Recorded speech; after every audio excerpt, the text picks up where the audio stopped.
Welcome to Flavors of India.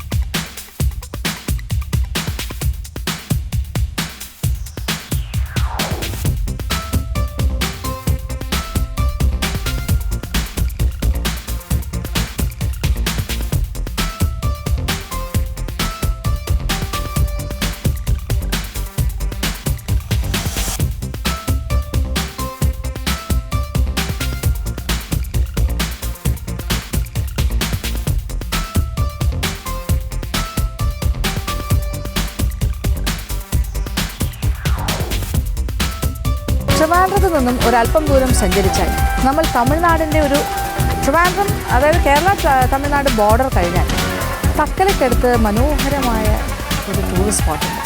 അതാണ് തൃപ്പരപ്പ്. ഒരുപക്ഷെ നമ്മളുടെ ഈ യാത്രയുടെ തുടക്കത്തിൽ ഫ്ലേവേഴ്സ് ഓഫ് ഇന്ത്യ തുടങ്ങിയ സമയത്ത് നമ്മൾ തമിഴ്നാട്ടിലൂടെ സഞ്ചരിക്കുമ്പോൾ തൃപ്പരപ്പ് ഭാഗത്തൊക്കെ ഞാൻ വന്നിരുന്നു. പക്ഷേ നമ്മൾ തൃപ്പരപ്പിൽ ശരിക്കും തൃപ്പരപ്പിൻ്റെ ആ വാട്ടർഫാൾസിൻ്റെ ഭാഗത്തേക്കൊന്നും വരികയും അതൊന്നും ഷൂട്ട് ചെയ്യുകയൊന്നും ചെയ്തിട്ടില്ല. ആ സമയം ഒരു ഓഫ് സീസൺ സമയമായിരുന്നു. ഒരു പക്ഷേ എനിക്ക് തോന്നുന്നു ആ വെള്ളത്തിൻ്റെ ഭംഗി എനിക്കത്ര ഇഷ്ടമായില്ല. കലക്ക വെള്ളം വന്നുകൊണ്ടിരുന്നൊരു സമയമാണ്. അത്ര ഒരു ക്ലിയർ വാട്ടർഫാളായിട്ട് തോന്നിയില്ല. പിന്നെ അതിൻ്റെ ഭയങ്കരമായൊരു തിരക്കുള്ളൊരു സമയമായിരുന്നു. അതൊക്കെ കൊണ്ടായിരിക്കാം. എന്തായാലും ഇപ്പോഴാണ് അതിനുള്ളൊരു സമയം കറക്റ്റായിട്ട് വന്നത്. അപ്പോൾ തൃപ്പരപ്പിലേക്ക് വന്നു കഴിഞ്ഞാൽ അവിടെ ഏറ്റവും ഭംഗിയുള്ള കാര്യം എന്ന് പറഞ്ഞാൽ അവിടുത്തെ വാട്ടർഫാൾസാണ്. പക്ഷേ നമ്മൾ തുടങ്ങുന്നത് അതിൻ്റെ ഒരു ഉത്ഭവത്തിൽ നിന്നാണ്. ഈ ഭാഗത്തു നിന്നാണ് ഈ തൃപ്പരപ്പ് വെള്ളച്ചാട്ടം ഉത്ഭവിക്കുന്നത്. കോതയാറിലെയും പേച്ചിപ്പാറ ഡാമിലെയും വെള്ളമാണ്, അതാണ് ഇതിൻ്റെ സ്രോതസ്. അതിങ്ങനെ ഒഴുകി പാറകളിൽ തട്ടി കണ്ടില്ലേ, ഇങ്ങനെ നിരപ്പായി കിടക്കുന്ന ഒരു പ്രദേശത്ത് നിന്നും താഴേക്കൊരു കുത്തനെ ഒരു ഇറക്കത്തിലേക്ക് ഇറങ്ങി പോകുമ്പോഴാണ് അത് തൃപ്പരപ്പ് വാട്ടർഫാൾസ് ആകുന്നത്. അപ്പോൾ ഇങ്ങനെ നോക്കിക്കഴിഞ്ഞാൽ എന്ത് മനോഹരമായ ദൃശ്യഭംഗിയാണ് നോക്കുന്നത്. ആ ഭാഗത്തെല്ലാം കണ്ടില്ലേ, അവിടെ ഒരു ഡാം സൈറ്റ് ഉണ്ട്, അതുവഴി ബോട്ടിംഗ് ഉണ്ട്. അത് കഴിഞ്ഞ് ആ വെള്ളം ഇങ്ങനെ തട്ടി പാറയിലൂടെ ഒഴുകി ഇവിടെ ധാരാളം ആൾക്കാർ കുളിക്കുന്നു, വസ്ത്രം കഴുകുന്നു. അങ്ങനെ വളരെ നിരപ്പായി കിടക്കുന്ന ഒട്ടും തന്നെ ഡേഞ്ചറസ് അല്ലാത്തൊരു ടെറൈൻ, അല്ലെങ്കിൽ ആ ഒരു രീതിയിലാണ് ഈ വെള്ളം പോയിക്കൊണ്ടിരിക്കുന്നത്. ഒരു ഭയങ്കര താഴ്ചയൊന്നും തോന്നുന്നില്ല. പക്ഷേ തിരുവിതാംകൂർ രാജഭരണത്തിൻ്റെ ശേഷിപ്പുകൾ പോലെ ഇവിടെ കണ്ടില്ലേ കൽമണ്ഡപങ്ങൾ. അപ്പോൾ അങ്ങനത്തെ കുറേ സ്ട്രക്ചേഴ്സും ഇതിൻ്റെ ഇടയ്ക്കെല്ലാം കാണാൻ സാധിക്കും. നമ്മൾക്ക് ഈ ഭാഗത്ത് കൂടി നടന്ന് പിന്നെ ഇവിടുത്തെ ഒരു പ്രധാനപ്പെട്ട ഒരു സ്ഥലം എന്ന് പറയുന്നത് ഈ തൃപ്പരപ്പ് വെള്ളച്ചാട്ടത്തിനോടനുബന്ധിച്ച് അല്ലെങ്കിൽ അതിനോട് ചേർന്ന് നിൽക്കുന്ന തൃപ്പരപ്പിലെ ക്ഷേത്രമാണ്. എൻ്റെ തൊട്ട് പിന്നിൽ കാണുന്നതാണ് ഇവിടുത്തെ പ്രസിദ്ധമായ തൃപ്പരപ്പ് ക്ഷേത്രം. അപ്പോൾ ഇവിടെ വന്നു കഴിഞ്ഞാൽ ക്ഷേത്ര ദർശനം, അത് കഴിഞ്ഞിട്ട് ഈ മനോഹരമായ ദൃശ്യങ്ങളൊക്കെ ആസ്വദിക്കുക, അത് കഴിഞ്ഞ് വെള്ളച്ചാട്ടത്തിലുള്ള ഒരു കുളി, ഇതൊക്കെയാണ് ഇവിടുത്തെ ഒരു അട്രാക്ഷൻ അല്ലെങ്കിൽ ഏറ്റവും കൂടുതൽ ആകർഷണം ഈ ഭാഗത്തുണ്ടാകുന്നത്. അങ്ങനെയാണ് പല ദേശങ്ങളിൽ നിന്നും പല ഭാഗത്തു നിന്നും ടൂറിസ്റ്റുകൾ വന്ന് പോകുന്നൊരു സ്ഥലവുമാണ് തൃപ്പരപ്പ്. ഒരു പക്ഷേ ടൂറിസ്റ്റ് ഡെസ്റ്റിനേഷൻ പോയിൻ്റ് എന്ന് പറയുമ്പോൾ ഫോറിൻ ടൂറിസ്റ്റുകൾ പാക്കേജ് ടൂറൊക്കെ എടുത്ത് വരുമ്പോൾ കന്യാകുമാരിയിലേക്കുള്ള യാത്രാമധ്യേ ആദ്യം ഇറങ്ങുന്നൊരു സ്ഥലമാണ് തൃപ്പരപ്പ് വാട്ടർഫാൾസ്. അത് കഴിഞ്ഞിട്ട് പത്മനാഭപുരം പാലസ്, അത് കഴിഞ്ഞ് അങ്ങോട്ട് പോകുമ്പോഴത്തേക്കും പിന്നെ കന്യാകുമാരി, ആ രീതിയിലാണ് കാര്യങ്ങൾ പോകുന്നത്. അപ്പോൾ നമുക്കെല്ലാം ഇപ്പോൾ തലസ്ഥാന നഗരിയിൽ എത്തുകയാണെങ്കിൽ വരാൻ ഏറ്റവും അടുത്ത് കിടക്കുന്ന സ്ഥലം തന്നെയാണ് തൃപ്പരപ്പ്. അപ്പോൾ തൃപ്പരപ്പിൻ്റെ ഭംഗി ആസ്വദിക്കാം. അപ്പോൾ ഓരോ ഭാഗത്തായിട്ട് നമ്മൾക്കിങ്ങനെ കറങ്ങി നടക്കാം. എന്നിട്ട് അവസാനം നമുക്ക് ആ വെള്ളച്ചാട്ടത്തിൻ്റെ ഭാഗത്തേക്കും പോകാം. ഇത് ക്ഷേത്രം. ആദ്യം പോയി കാണേണ്ടത് ഇവിടുത്തെ മഹാദേവനെ തന്നെയാണ്. തൃപ്പരപ്പിലെ മഹാദേവ ക്ഷേത്രം പൗരാണികമായ ക്ഷേത്രം. ഒരുപാട് ഐതിഹ്യ പെരുമകൾ കൊണ്ട് പ്രസിദ്ധമാണ് ഈ ക്ഷേത്രം. ആദ്യം ക്ഷേത്ര ദർശനം, ക്ഷേത്രത്തിൻ്റെ ഉള്ളിലേക്ക് പോകാം.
തൃപ്പരപ്പിലെ മഹാദേവ ക്ഷേത്ര ദർശനവും കഴിഞ്ഞിരിക്കുകയാണ്.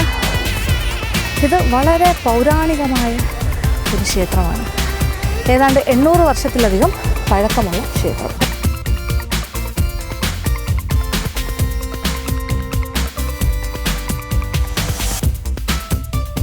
അങ്ങനെ പടിയിറങ്ങി മനോഹരമായ ഒരു നടപ്പാതയിലൂടെ, ഈ ആറിന് കുറുകെയുള്ള നടപ്പാതയിലൂടെ നടന്ന്, ഇതെല്ലാം കൽ നടപ്പാതകളാണ്, കരിങ്കല്ലിൽ തീർത്ത് കൽമണ്ഡപത്തിലെത്തിയിരിക്കുകയാണ്. ഇതൊരു ഭംഗിയല്ലേ? ശരിക്കും ഒന്ന് ആലോചിച്ച് നോക്കും, നമ്മൾ ആ ഒരു പഴയ ഒരു കാലഘട്ടത്തിലേക്ക് തിരിച്ചു പോയ മാതിരി. ഇത്തരം കാഴ്ചകളൊന്നും ഇപ്പോൾ കാണാൻ സാധിക്കില്ലല്ലോ. നല്ലൊരു കൽമണ്ഡപം, ഇതൊരു റെസ്റ്റ് ഹൗസ് മാതിരി അല്ലെങ്കിൽ റെസ്റ്റിംഗ് പ്ലേസ് മാതിരിയാണ്. അന്നത്തെ കാലത്തെ രാജാവിൻ്റെ കാലത്തെയൊക്കെ ആർക്കിടെക്ട്സ് ഇത് ഇങ്ങനെ ആ ഒരു രീതിയിലാണ് രൂപകൽപ്പന ചെയ്തിരിക്കുന്നത്. അപ്പോൾ ക്ഷേത്ര ദർശനത്തിന് വരുന്നവർക്കും അവർക്കെല്ലാം വന്നിരിക്കാനുള്ള ഒരു സ്ഥലം.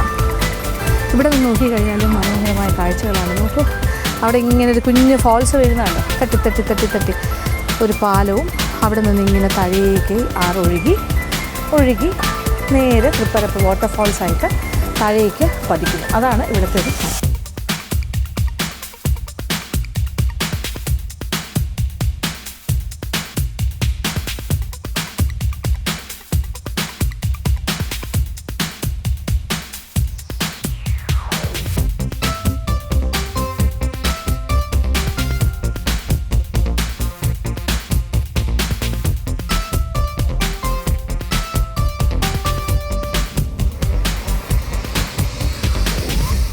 മനോഹരമായ കൽമണ്ഡപത്തിനുള്ളിലൂടെ ഞാൻ നടന്നുകൊണ്ടിരിക്കുകയാണ്. ഇത് രാജഭരണകാലത്തിൻ്റെ ബാക്കി പത്രം. 1956 വരെ ഈ ഭാഗമെല്ലാം തന്നെ ട്രാവൻകൂർ കിങ്ഡത്തിൻ്റെ കീഴിലായിരുന്നു. തിരുവിതാംകൂർ രാജാക്കന്മാരുടെ അധീനതയിൽ വരുന്ന സ്ഥലം. അത് കഴിഞ്ഞിട്ടാണ് തമിഴ്നാടിൻ്റെ ഭാഗമായി മാറുന്നത്. ഇപ്പോൾ കേരളത്തിൻ്റെ ഭാഗമായിരുന്നു ഇതെല്ലാം. നോക്കൂ, ഞാൻ ശരിക്കും കൽമണ്ഡപത്തിൻ്റെ ഉള്ളിലൂടെ നടന്നു കഴിഞ്ഞാൽ നമ്മൾക്ക് വേണമെങ്കിൽ ഇവിടെ ഒരു പടിക്കെട്ടുണ്ട്. വേണമെങ്കിൽ ഇങ്ങനെ പടി ഇറങ്ങി ഈ ഭാഗത്തേക്ക് വരാം. അതല്ലേ വെള്ളം ഇങ്ങനെ ഒഴുകുന്ന കാഴ്ച. കാല് നനയ്ക്കണമെങ്കിൽ അതുമാകാം.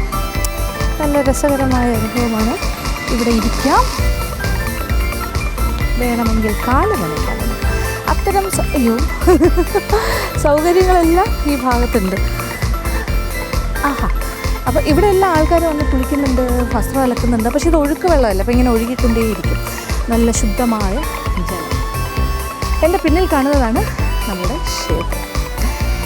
ഇത് തൃപ്പരപ്പിലെ മഹാദേവ ക്ഷേത്രം. അപ്പോൾ ഈ മഹാദേവ ക്ഷേത്രത്തിൻ്റെ ഐതിഹ്യം പറയുകയാണെങ്കിൽ വളരെ അപൂർവമായൊരു മഹാദേവ ക്ഷേത്രമാണ്. ശിവഭഗവാനാണ് ഇവിടുത്തെ പ്രധാന പ്രതിഷ്ഠ.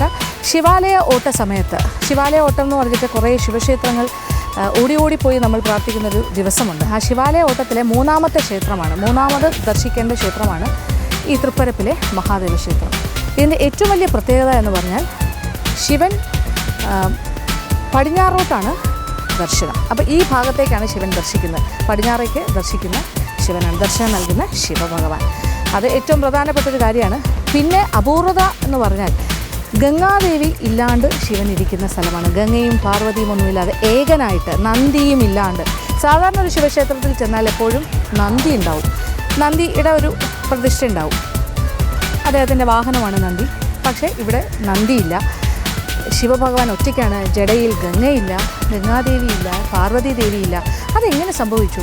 അത് പറയുന്നത് എന്താ വെച്ചാൽ, ദക്ഷയാഗം കഴിഞ്ഞ് ഇതെല്ലാം കഴിഞ്ഞിട്ട് സതീദേവിയുടെ വിയോഗത്തിന് ശേഷം ശിവഭഗവാൻ ഭയങ്കരമായ രൗദ്രഭാവത്തിൽ, ആ ഒരു ഭയങ്കരമായ ദേഷ്യവും കഴിഞ്ഞിട്ട് അദ്ദേഹത്തിന് ഒന്ന് ശാന്തമാകാനായിട്ട്, ആ ഒരു രൗദ്രം മാറി ഒരു ശരിക്കും ശാന്തത കിട്ടാനായിട്ട് വന്ന് ഇരുന്ന സ്ഥലമാണ് ഈ തൃപ്പരപ്പിലെ മഹാദേവ ക്ഷേത്രമായി മാറിയതെന്നാണ് സങ്കല്പം.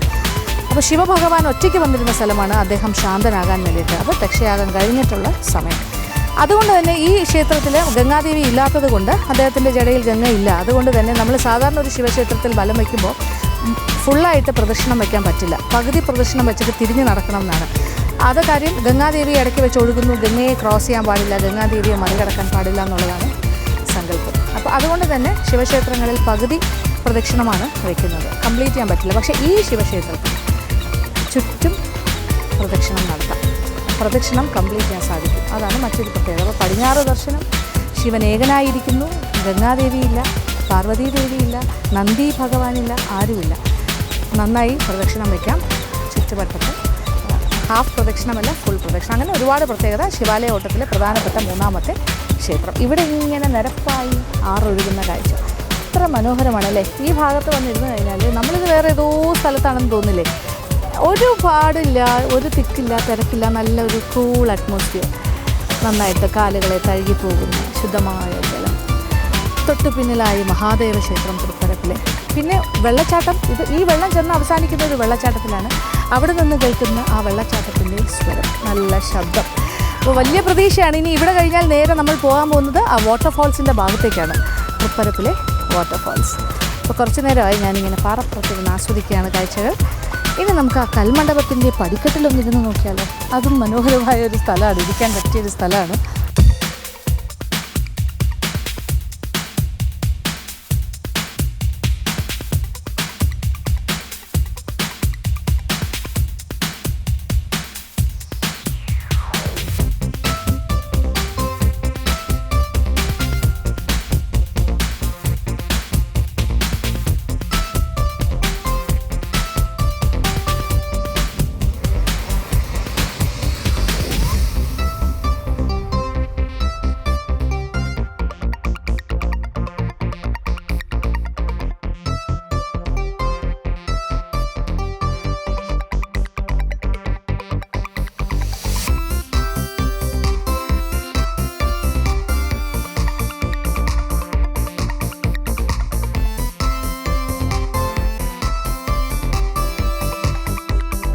എന്തായാലും ഗോദയാറിൻ്റെ ഭംഗി ആസ്വദിക്കാം. വളരെ അടുത്താണ് പേച്ചിപ്പാറ ഡാം. അവിടുത്തെ വെള്ളം ഇങ്ങനെ തുറന്നു വിടുന്ന വെള്ളവും ഗോദയാറിലെ വെള്ളം ഇങ്ങനെ ഒഴുകുന്ന കാഴ്ചയാണ്. ഇവിടെ നന്നായിട്ട് ശരിക്കും വാട്ടർഫാൾസിൻ്റെ അടിയിൽ ചെന്ന് കുളിക്കണം എന്നില്ല, ഇവിടെ തന്നെ മുങ്ങി താഴാൻ പറ്റിയ അത്രയും മനോഹരമായ വെള്ളമാണ്.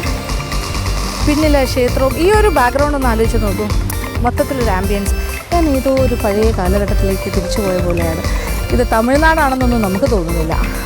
തമിഴ്നാടിനെക്കാട്ടിലും ഇതൊരു കേരളത്തിൻ്റെ ഭംഗിയാണ് എനിക്കിവിടെ കാണാൻ സാധിക്കുന്നത്. ശരിക്കും കേരളത്തിൻ്റെ ഭാഗമായിരുന്നല്ലോ ഈ പ്രദേശമല്ല.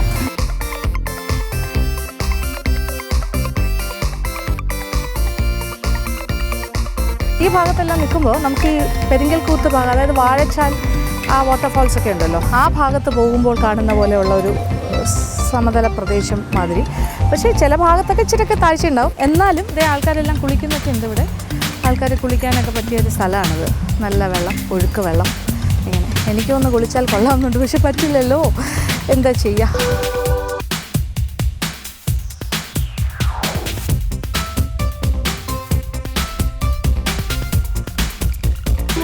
കുളിക്കാൻ പറ്റിയില്ലെങ്കിലും സാരമില്ല, കാലെല്ലാം ഒന്ന് വെള്ളത്തിലേക്ക് കഴുകിക്കൊണ്ടിരിക്കാം. കാലിനെ വെള്ളം കഴുകുന്ന ഒരു സുഖകരമായ അനുഭവമാണ്. നല്ല തണുത്ത ശുദ്ധമായ ജലം.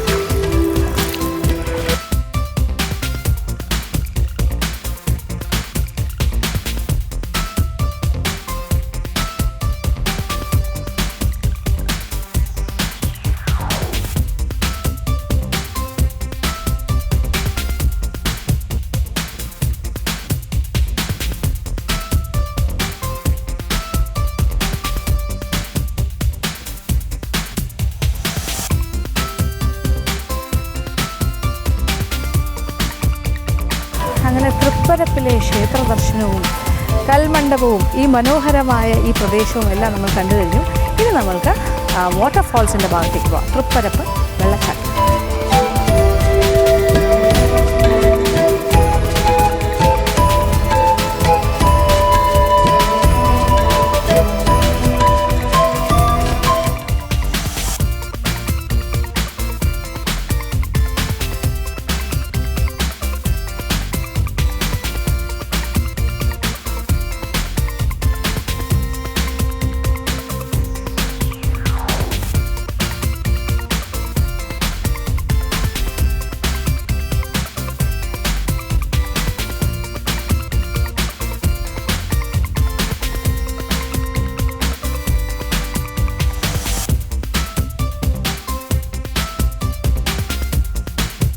സാധാരണ വാട്ടർഫാൾസ് എന്നൊക്കെ പറഞ്ഞാൽ ഭയങ്കരമായ വെള്ളച്ചാട്ടമാണ്. അതിൻ്റെ ഇത്ര അടുത്തൊന്നും വന്ന് നമ്മൾക്ക് നിൽക്കാൻ സാധിക്കില്ല.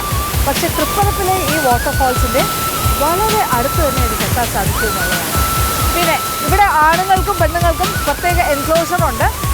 ഒരു പക്ഷേ നമുക്ക് ഫോൾസിൻ്റെ അടിയിൽ നിന്ന് കുളിക്കണം എന്നുണ്ടെങ്കിൽ ഇവിടെ മുഴുവൻ ആണുങ്ങളുടെ ഏരിയയാണ്. സ്ത്രീകൾക്ക് വേണ്ടിയിട്ട് ഈ ഭാഗത്തായിട്ടാണ് സ്ഥലം ഒരുക്കിയിരിക്കുന്നത്. ഞാനെന്തായാലും വെള്ളച്ചാട്ടത്തിൻ്റെ അടിയിലേക്കൊന്നും പോണില്ല, കുളിക്കാനൊന്നും പ്ലാനില്ല. പക്ഷേ നോക്കൂ, ഭയങ്കര രസമല്ലേ ആ ഫോൾസിലെ വെള്ളം ഇങ്ങനെ മുഖത്തേക്ക് ഇങ്ങനെ തെറിക്കുന്ന സുഖകരമായൊരു അനുഭവം. ഇവിടെ സാധാരണഗതിയിൽ ടൂറിസ്റ്റുകൾ ധാരാളമായിട്ട് വരുന്നൊരു സ്ഥലമാണ്. മാത്രമല്ല ഭയങ്കര തിക്കും തിരക്കുമാണ്. ഈ സമയം ഞാനിപ്പോൾ രാവിലെ എത്തിയിരിക്കുവാണ്. വലിയ തിക്കും തിരക്കൊന്നും ആയിട്ടില്ല. അതുകൊണ്ട് വളരെ സമാധാനപരമായിട്ട് നിന്ന് നമുക്ക് ഈ വാട്ടർഫോൾസ് ആസ്വദിക്കാം.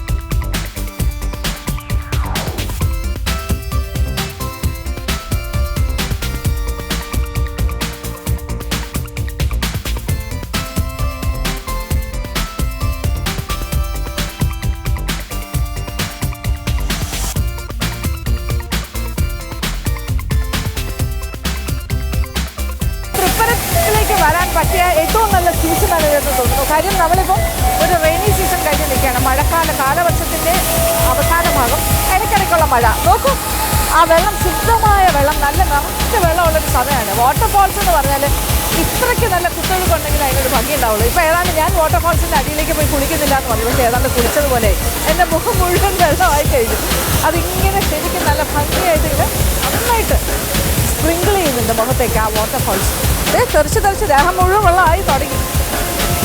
ആൾക്കാർ എൻജോയ് ചെയ്യുന്ന കാഴ്ച നോക്കുക ഭയങ്കരമായിട്ട്. എനിക്ക് സത്യത്തിൽ ഈ വെള്ളത്തിൻ്റെ താഴെ പോയി നിന്നിട്ട് ഇത് ആസ്വദിക്കാൻ തോന്നുന്നുണ്ട്. പക്ഷേ നമ്മൾക്കത് പറ്റില്ലല്ലോ, യാത്ര തുടരണ്ടേ. അതുകൊണ്ട് നമ്മുടെ തൃപ്പരപ്പ് വാട്ടർഫോൾസിൻ്റെ ഭംഗി ഇവിടെ നിന്ന് ആസ്വദിക്കാം. ഏതാണ്ട് അടുത്ത് തന്നെയാണ് ഞാൻ നിൽക്കുന്നത്.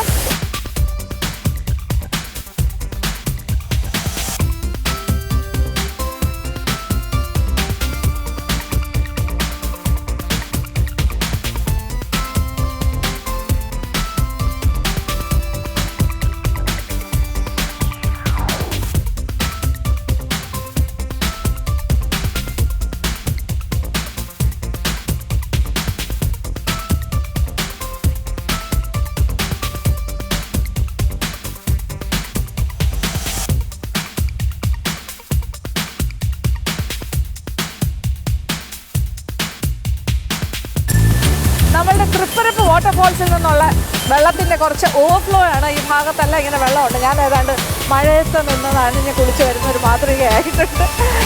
ഈ ഭാഗത്തൊക്കെ വരുമ്പോൾ നമ്മുടെ രാജഭരണകാലമൊക്കെയാണ് ഓർമ്മ വേണ്ടത്. ട്രാവൻകൂർ കിങ്ഡം ഉണ്ടായിരുന്ന സമയം, മഹാരാജാക്കന്മാരുടെ ഭരണകാലം.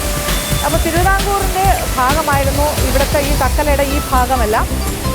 ആ സമയത്തൊക്കെ നോക്കൂ, ഇവിടെ കൽമണ്ഡപമൊക്കെ കണ്ടില്ലേ. അപ്പോൾ ഈ തൃപ്പരപ്പ് വാട്ടർഫോൾസ് എല്ലാം ആ സമയത്ത് ഒരു പ്രധാന പോയിൻ്റായിരുന്നു. കൽമണ്ഡപം, പിന്നെ ഈ ഒരു രീതിയിൽ ഇവിടെ എല്ലാം ഇങ്ങനെ വാട്ടർഫോൾസ് വന്നിട്ട് ഇങ്ങനെ വെള്ളക്കെട്ടും പാറക്കെട്ടുകളും ഒക്കെ ആയിട്ട് ശരിക്കും ഒരു ടൂറിസ്റ്റ് ഡെസ്റ്റിനേഷൻ സ്പോട്ട്. ഒരു പക്ഷേ ട്രിവാൻഡ്രത്തിന് ഏറ്റവും അടുത്ത് കിടക്കുന്ന ഒരു സ്ഥലവും കൂടിയാണ്, ഒരു ടൂറിസ്റ്റ് ഏരിയയാണ് ഈ തൃപ്പരപ്പ് ഫാൾസ്. ഇപ്പോൾ തിരക്ക് കുറവാണ്, രാവിലെ സമയമാണ്. ഇച്ചിരൂടെ കഴിയട്ടെ, നല്ല തിരക്കാകും. പ്രത്യേകിച്ച് പറയുകയാണെങ്കിൽ അവധി ദിവസങ്ങളിൽ സാറ്റർഡേ സൺഡേസൊക്കെ വന്നാൽ നല്ല തിരക്കാണ്. പക്ഷെ മനോഹരമായ സ്ഥലമാണ് അല്ലേ. ഇങ്ങനെ ബാക്ക്ഗ്രൗണ്ട് നോക്കും, എന്താ ഭംഗി, നിറച്ച് വലിയൊരു വാട്ടർഫോൾസ്. അതിലിങ്ങനെ വളരെ സേഫായിട്ട് നമ്മൾക്ക് ആ വെള്ളച്ചാട്ടത്തിൽ കുളിക്കാൻ പറ്റിയത്.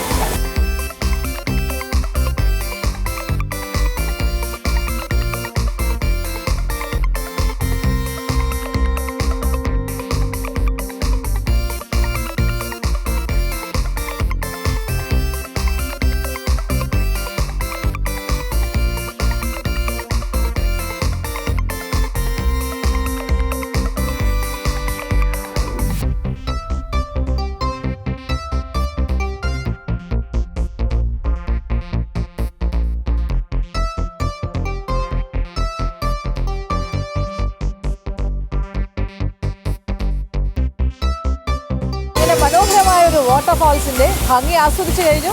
ഏതാണ്ട് കുളിച്ച് കയറിയെന്ന് തന്നെ പറയാം. നമുക്ക് യാത്ര തുടരാം. അതുകൊണ്ട് ഈ മനോഹരമായ കാഴ്ചകളിൽ നിന്നും താൽക്കാലികമായി ഇത് വിട പറയും.